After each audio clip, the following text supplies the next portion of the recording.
내가 무엇을 가지고 여호와 앞에 나아가며 높으신 하나님께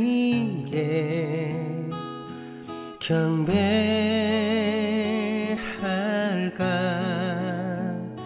사람아, 주께서 선한 것을 보이셨나니 여호와께서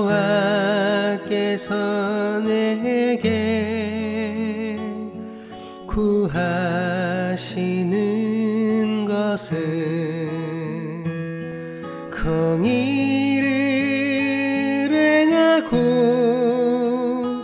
인자를 사랑하며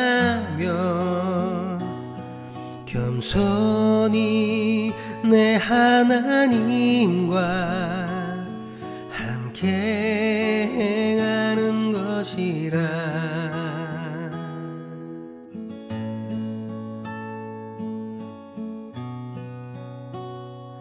내가 천천의 수양과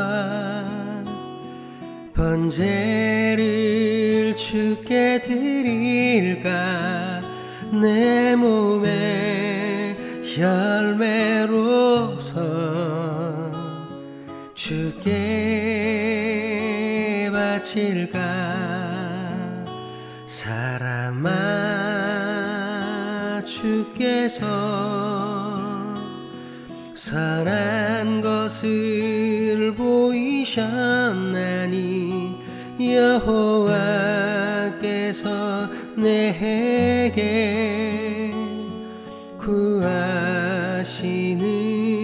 것은 공의를 행하고 인자를 사랑하며 겸손히 내 하나님과 함께 행하는 것이라.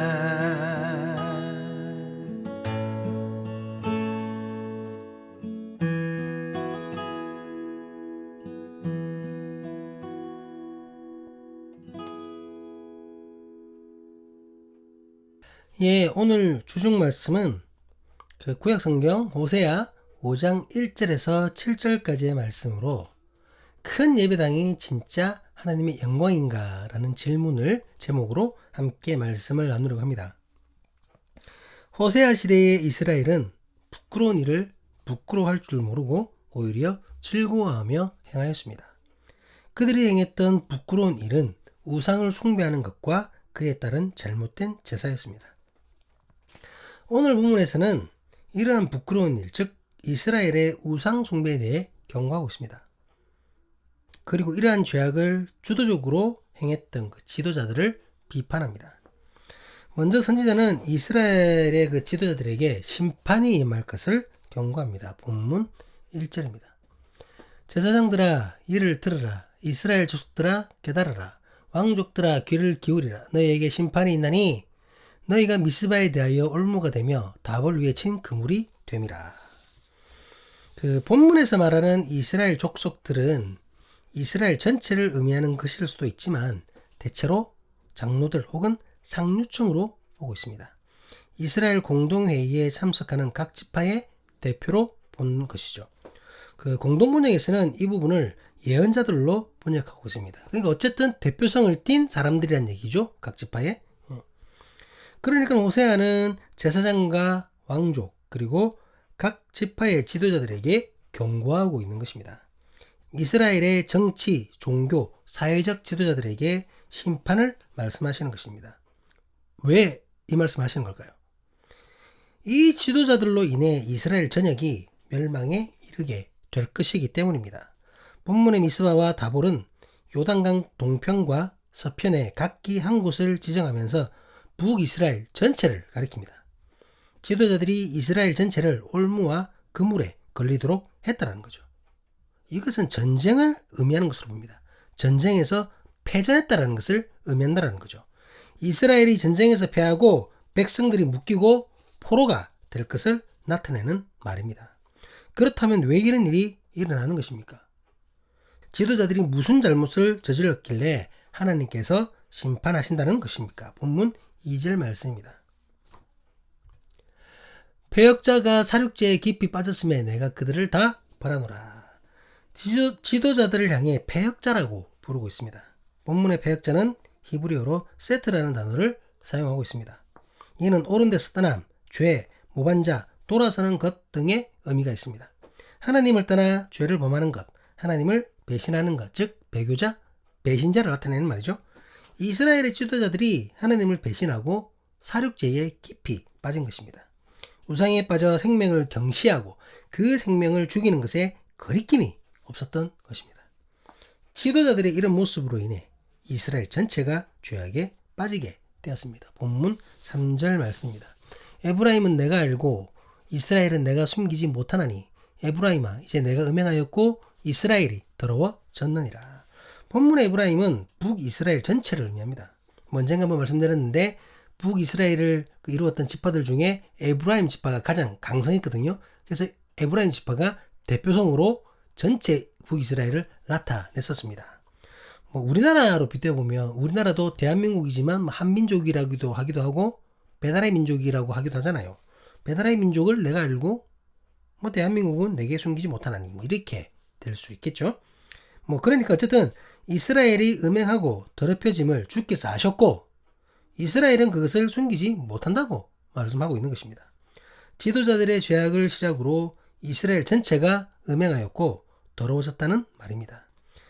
이런 음행으로 인해 더러워진 이스라엘은 이제 하나님께로 돌아가지도 못하게 되었습니다. 본문 4절 말씀입니다. 그들의 행위가 그들로 자기 하나님에게 돌아가지 못하게 하나니 이는 음란한 마음이 그 속에 있어 여호와를 알지 못하는 까닭이라. 이스라엘은 음행으로 인해 하나님께로 돌아가기는커녕 오히려 더 멀어지게 될 뿐이었습니다. 이스라엘은 여호와 하나님을 섬긴다고 하면서 우상을 함께 섬겼습니다. 그리고 우상에게 절하고 우상에게 구하였습니다. 그런데 이런 잘못된 구함에서 그들은 만족한 결과를 얻었던 것입니다.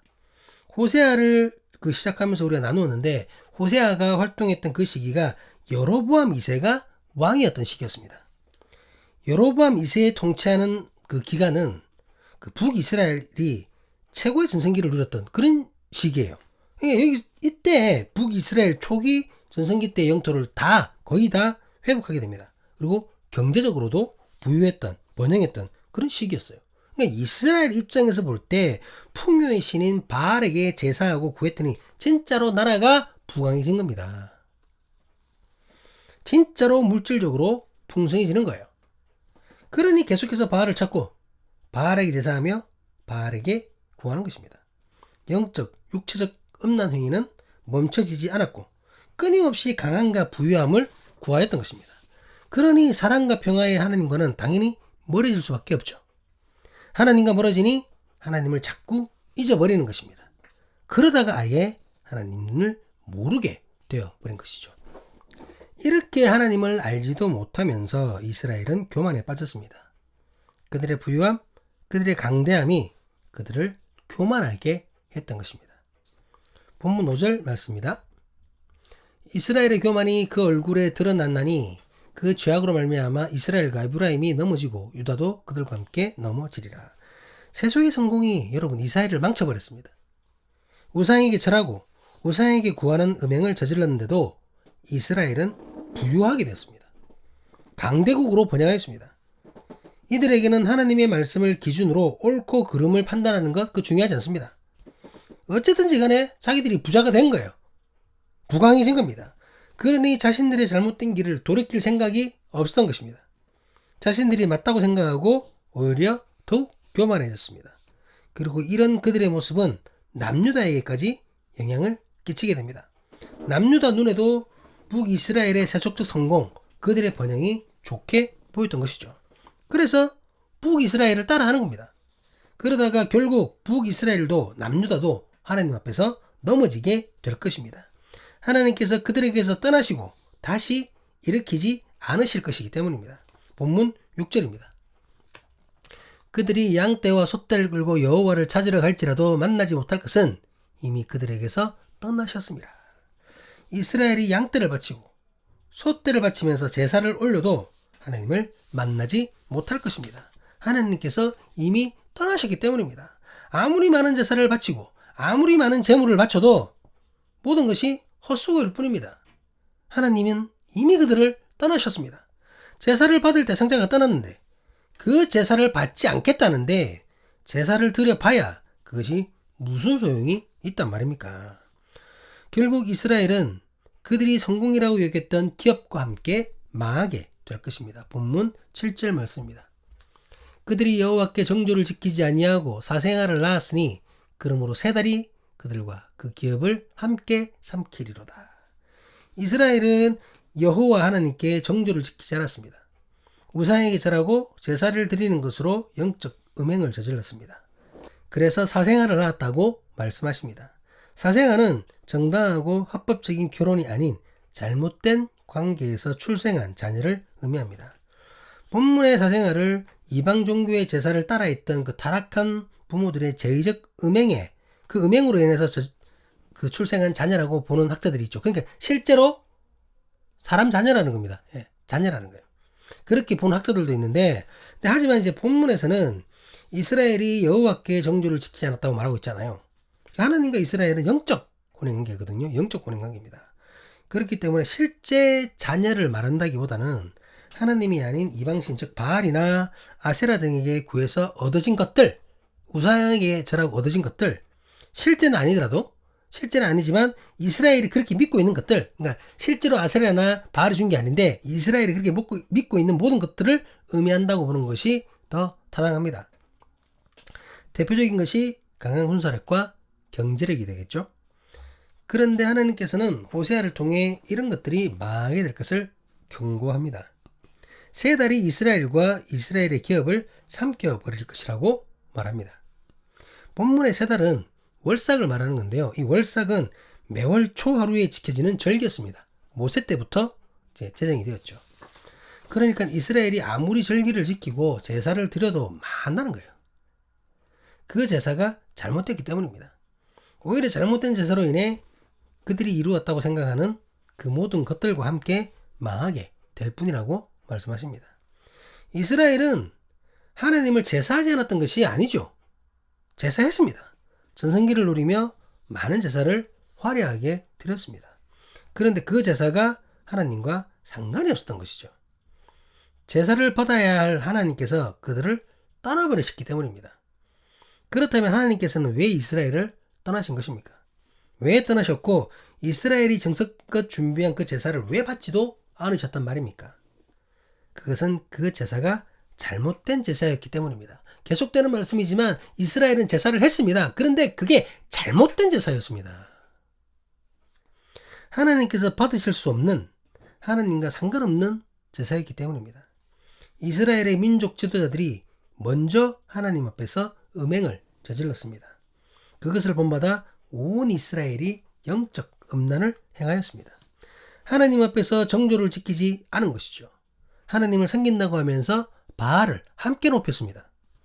하나님을 찬양한 입술로 바알도 찬양하였습니다. 하나님께서 원하시지 않는 방법으로, 바알이 원하는 방법으로 제사를 올렸습니다. 그러면서 때마침 누리게 된 나라의 전성기, 부와 권력이 이스라엘의 잘못된 제사를 어떻게 해요? 더욱 부추겼던 거예요. 하필이면.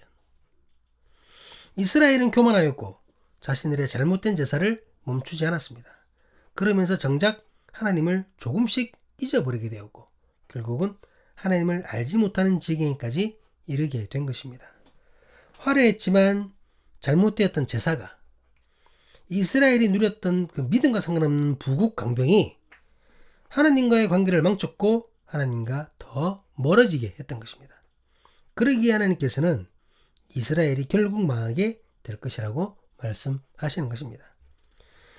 우리는 어떤 일에 대해 보여진 그 결과에 많이 집착합니다. 물론 결과는 너무나 중요합니다. 중요한데 그런데 더 중요한 것은 그 결과를 성공이라고 말하는 기준이 무엇이냐는 것입니다. 오늘날 교회에서는 잘못된 기준으로 이해 성공 여부를 평가하는 경우가 너무나 많습니다. 세상과 똑같은 세속의 기준으로 교회의 일을 평가하고 있습니다. 세속의 기준으로 교회 일을 평가하면서 하나님과 상관없는 일을 하나님께서 하신 일로 바꿔버리기도 합니다. 세속의 기준으로 잘 되었기 때문에 하나님께서 원하시는 일이고 하나님께서 함께 하시는 일이라고 주장을 펼칩니다.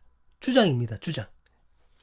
불법을 저지르고 세상으로부터 지탄받아도 큰 건물 멋있게 지은 그 결과를 얻었으니 하나님께서 다 하신 일이라고 손뼉치며 좋아합니다. 어떻게 해서든지 사람 많이 모으고 헌금 많이 걷어서 재정 확보하고 큰 건물 지어서 큰 교회 소리 들으면 그것이 바로 성공이고 하나님의 은혜가 되어버립니다. 스스로도 모르는 사이 자신의 눈앞에 명예와 권력, 돈밖에 보이지 않게 된 것이죠. 그래서 하나님의 뜻이고 뭐고 상관하지 않고 세속의 성공을 쟁취하기 위해서 오늘도 투쟁을 하고 있는 것입니다. 그것을 위해서라면 하나님의 말씀을 왜곡하는 것쯤은 아무것도 아닙니다. 일도 아니죠. 사랑하는 사랑교회 신앙 공동체 여러분, 우리는 신앙인으로서 성공 여부를 어떤 기준으로 판단하고 있습니까? 안타깝게도 많은 크리스찬들이 여로보암 2세 시대의 이스라엘과 같은 생각을 가지고 있습니다. 여전히 세속의 옷을 벗지 못한 채 눈에 보이는 세속의 결과를 중요하게 생각하고 있습니다. 지금도 소위 부흥한 교회 목회자, 많은 사람이 모인 교회 목회자를 하나님께서 쓰시는 성공한 목회자, 신실한 주의 종이라고 그렇게 자기들끼리 확정해버립니다. 세상적으로도 성공한 그 성도들에 대해서 그 세상적으로 성공한 성도들이 믿음도 좋다라고 얘기합니다. 옛날에 그 전 아무개 씨는 그랬잖아요. 믿음 좋은 놈이 대학도 좋은 데 간다고 학생들한테 그래 얘기했잖아요.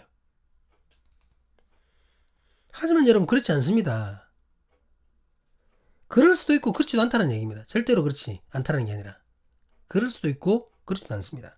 이 말이 무슨 말이냐면 별개의 것이라는 겁니다. 세상의 성공과 신앙의 깊이는 다른 얘기라는 겁니다. 믿음의 사람인 우리의 성공, 그 성공의 기준은 오직 하나님의 말씀이어야 합니다.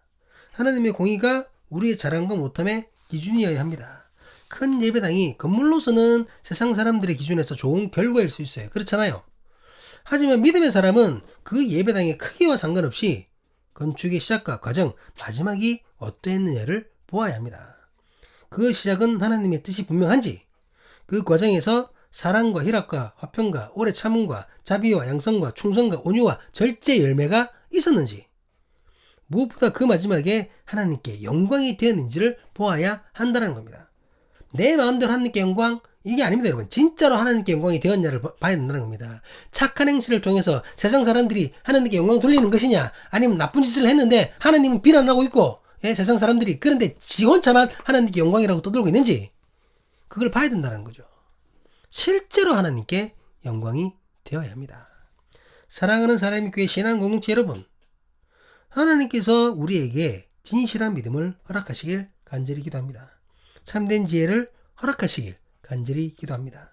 진실한 믿음과 참된 지혜로 세속의 옷을 벗어버리고 하나님의 뜻 안에서 참된 믿음의 성공을 분별할 수 있기를 간절히 기도합니다. 눈에 보이는 세속의 성공에 현혹되지 않고 실제로 하나님의 영광이 되는 것인지를 제대로 분별할 수 있는 우리가 될 수 있기를 간절히 기도합니다. 결국 우리가 사람의 교회와 함께하는 모든 이들이 하나님의 기준에서 성공된 믿음의 삶을 살 수 있기를 변함없이 영광 되시는 예수 그리스도의 이름으로 간절히 간구합니다. 마지막에 제목으로 제시된 그 질문과 함께 말씀을 마치려고 합니다. 말씀을 나눈 지금 큰 예배당이 진짜 하나님의 영광입니까? 큰 예배당은 무조건적으로 하나님의 영광이 되는 것입니까? 우리 깊이 한번 생각하고 묵상하는 오늘이 될 수 있기를 주님의 이름으로 간절히 간구합니다. 기도하시겠습니다. 아멘, 아멘.